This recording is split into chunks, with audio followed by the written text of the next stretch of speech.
And we'll speak more to Yusuf in just a moment. But first, let's bring in Taha Meli Arvas. He's an adjunct professor of finance at Bogazici University. Joins us live from Istanbul. Taha, thank you very much for your time. This certainly seems to have been a successful trip. I mean, how significant are these 13 agreements and this huge amount of investment for Turkey? They're very significant. I think it would be very difficult to downplay the significance of both the magnitude of the investment we're talking about and the timing, frankly. We're on the cusp of a global potential recession here, and it's investment that will both help the investors as well as the target for investment, Turkey. So I think it's going to be a great transaction for both countries, for both sides.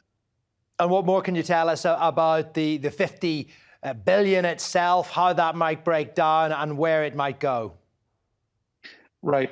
So it's a very wide-ranging agreement. So there's investments in energy infrastructure that are very both long-term, and I think we shouldn't look at this as a one-time $50 billion investment, but as a beginning of a much longer partnership here. Turkey and the UAE have upgraded their relationship here to the highest level possible, frankly.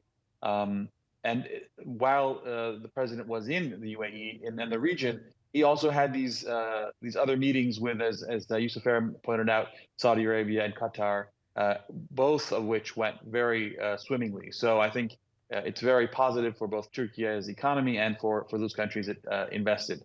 And it's really it's really a tribute to the new ministers that have come in and have helped scope this. Alparslan Bayraktar, really a superstar in the ministry, as well as Fatih Kajir, both of them doing great job here.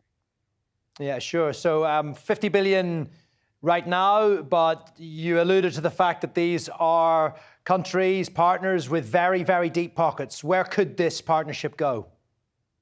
Sure. I mean, that's really the major issue here. Turkey is lacking in frankly natural resources, or has been lacking in natural resources for the longest period of time. Whereas these countries have and it has a large population. Whereas these countries have a relatively small population, but huge, have been blessed with huge natural resources and, frankly, the financial strength to help invest in countries with huge prospects for growth, Turkey being namely one of the top names in the world. And so it's going to be a great investment for them, and it's going to be great for Turkey to work with these countries. Okay, we thank you very much, Taha, for your time. Thanks for coming on the News Hour. Good to talk to you. My pleasure.